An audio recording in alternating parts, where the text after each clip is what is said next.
করা হয়েছে।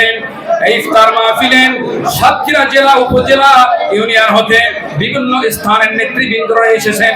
নির্যাতিত নিপীড়িত নেতৃবৃন্দরা এখানে উপস্থিত হয়েছেন। সাতক্ষীরা জেলার সম্মুখীন সারির সিনিয়র নেতৃবৃন্দরা উপস্থিত রয়েছেন। আল্লাহ, ইফতার সম্মুখীন অবস্থায় বিশ্বনবী বলেছেন, বান্দা যদি দোয়া করে আমি রব্বুল ইজ্জাতুল জালাল সেই দোয়া মঞ্জুর করে নিয়ে নেই। দীর্ঘ 17টি বছর পর এমন একটি সুন্দর পরিবেশে আমরা আল্লাহ উপস্থিত হয়েছি।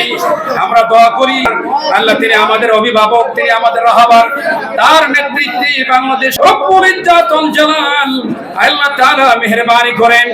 যারা এই দেশের জন্য জীবন দিয়েছেন, রক্ত দিয়েছেন, পঙ্গুত্ব বরণ করেছেন, যাদের আল্লাহ দোয়া কবুলের সময় দোয়া করি মেহেরবানি করে তাদের কবর সুন্দর জেলা নেতৃবৃন্দদেরকে আল্লাহ তুমি কবুলের মানতে জেলা বিএনপি সুদ্ধা কোটাদের জন্য পরিচালিত হয় তৌফিক তুমি দান করে দাও।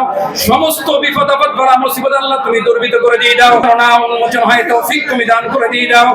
রব্বুল ইজ্জাতুল জালাল যারা দোয়ায় আমাদের অংশগ্রহণ করেছেন, আল্লাহ ইন্তজাম করেছেন, ব্যয় করেছেন, রব্বুল ইজ্জাতুল জালাল সকলকে তুমি কবুলের মঞ্জুর করে নিয়ে নাও। বিভিন্ন ডিপার্টমেন্ট হতে আমাদের ইফতার মাহফিলে যারা অংশগ্রহণ করেছেন, আল্লাহ সকলকে তুমি কবুলের মঞ্জুর করে নিয়ে নাও। আমাদের ইফতারকে কবুলের মঞ্জুর করে আল্লাহু মুহাম্মাদুর রাসূলুল্লাহ।